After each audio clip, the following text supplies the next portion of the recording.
मीना और भूतिया आईना। पहाड़ियों से घिरे एक शांत गांव में एक सुंदर युवती रहती थी जिसका नाम था मीना। मीना 20 साल की थी। उसकी आंखें तारों की तरह चमकती थीं और उसकी हंसी हर किसी के चेहरे पर मुस्कान ला देती थी। एक दिन जब मीना अपनी दादी के साथ पुराने पुश्तैनी घर की अटारी साफ कर रही थी तो उसे एक पुराना धूल से ढोंका हुआ आईना मिला जो एक लकड़ी के बक्से के पीछे छुपा था। आईने का फ्रेम चांदी जैसा चमकता हुआ था, बैलों की तरह घुमावदार, और उसका शीशा अजीब तरीके से चमक रहा था, जैसे अंधेरे में भी उसमें रोशनी हो। जैसे ही मीना ने उस पर से धूल साफ की, उसका प्रतिबिंब मुस्कुराया, लेकिन एक पल देरी से। हैरान होकर मीना ने पूछा, दादी, ये आईना कहां से आया? दादी का चेहरा पीला पड़ गया।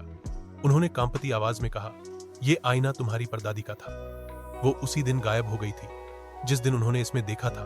उस रात मीना खुद को रोक नहीं पाई और फिर से अटारी में चली गई। जैसे ही उसने आईने में देखा, उसका कांच पानी की तरह लहराने लगा। अचानक उसके प्रतिबिंब ने पलकों को झपकाया और आईने से बाहर निकल आया। मीना स्तब्ध रह गई। सामने खड़ी छाया बिल्कुल उसके जैसी दिख रही थी, लेकिन उसकी आंखें खोखली थी और मुस्कान डरावनी। अब मैं असली मीना हूं, वह फुसफुसाई और मीना को आईने की ओर धक्का दे दिया। मीना चीख भी नहीं पाई और खुद को आईने के भीतर बंद पाया।